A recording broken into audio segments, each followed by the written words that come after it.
WBHRB CBT পরীক্ষা যারা উত্তীর্ণ হয়ে ইন্টারভিউতে যাচ্ছ তারা কিন্তু খুব কেয়ারফুলি আমাদের ফার্স্ট ভিডিওতে রয়েছে ড্রেস কোড সম্পর্কে, সেটা ভালো করে দেখে নেবে। আমরা পার্ট 2 করছি, সেখানে তোমার যেটা আমরা বলেছি মেডিকেল স্কার্ফ কিন্তু তোমাকে পরে যেতে হবে। চুল খোপা করে নেটিং করে পুরো যাবে, নেটিং যেন থাকে এবং চুল যেন কোথাও অবিন্যস্ত অবস্থায় না থাকে। নখ একদম বড় করে কাটবে, কোনো নেল পলিশ ব্যবহার করবে না, কোনো বডি ট্যাটুজ যদি থাকে সেগুলোকে রিমুভ করার বা ঢাকার চেষ্টা করবে, কোনো বডি ট্যাটু যেন না থাকে, পিয়ার্সিং যেন না থাকে। যেমন আমাদের এখানে পিয়ার্সিং থাকে অনেকে এখানে পিয়ার্সিং বা কোনো রকমের হেয়ার পিয়ার্সিং বা নোজ পিয়ার্সিং থাকবে না। কোনো রকমের হেভি জুয়েলারি ইউজ করবে না, যদি একান্ত ইউজ করতে হয় একেবারে normal and formal jewellery use করবে। এবং অ্যান্টিটোট শু যেটা তোমাদের স্লিপ রেজিস্ট্যান্ট সেটা তোমরা ইউজ করবে।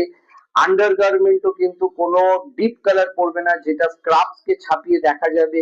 আন্ডারগার্মেন্টসও কিন্তু একেবারে নর্মাল নিউট্রাল কালার তোমরা ইউজ করবে আন্ডারগার্মেন্টস, কারণ সেক্ষেত্রেও এটা কিন্তু খুব ফর্মালি দেখা হয় যে তোমরা আন্ডারগার্মেন্টস এর যেন কোনো রকম ভাবে হাই কালার ইউজ না করবে যেটা স্ক্রাবসকে কভার আপ করবে, মানে ছাপিয়ে দেখা যাবে। এগুলোর দিকে লক্ষ্য রাখতে হবে। তার সঙ্গে যেটা করতে হবে সেটা হচ্ছে কোনো ওই nail polish, highly deep nail polish বা আই মাস্কারা এগুলো দেওয়া যাবে না।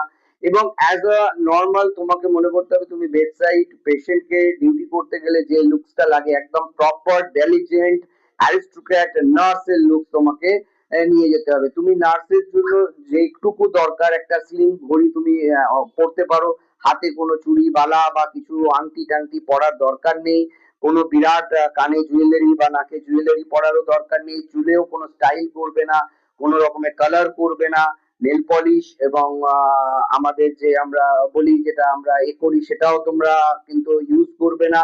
তো সেইগুলো দিকে খেয়াল রাখবে, হাই মেকআপ দেবে না, ঠিক আছে। তোমাদের এই জিনিসগুলো যদি না তোমরা কেয়ারফুলি দেখো তাহলে কিন্তু প্রথম চটকাতেই তোমাদের কিন্তু রিজেক্ট করে দিতে পারে। যদি তুমি হাই লিপস্টিক পরে যাও, হাই ডিপ কালারের লিপস্টিক, তারপরে হাই মেকআপ এবং নেল আর্ট বা নেল পলিশ ইউজ করো, বা তোমাদের ট্যাটু চারিদিকে বডিতে দেখা যায়, এবং তোমাদের যদি ক্লিন টাইট ওয়েল আয়রন করা যদি তোমাদের স্ক্রাবস না হয়, ফাইলটা কিরকম হবে সেটা নিয়েও আমরা পরবর্তী ভিডিওতে বলবো। প্রথমে যেটা হচ্ছে তুমি নিজেকে লুকসটার উপরে নজর দাও, কোনো তোমাদের আই শ্যাডো ট্যাডো কিচ্ছু ইউজ করবে না, as plain as simple as যাবে এবং স্ক্রাবস মেডিকেল স্ক্রাবস পরেই কিন্তু ইন্টারভিউ দিতে যাবে।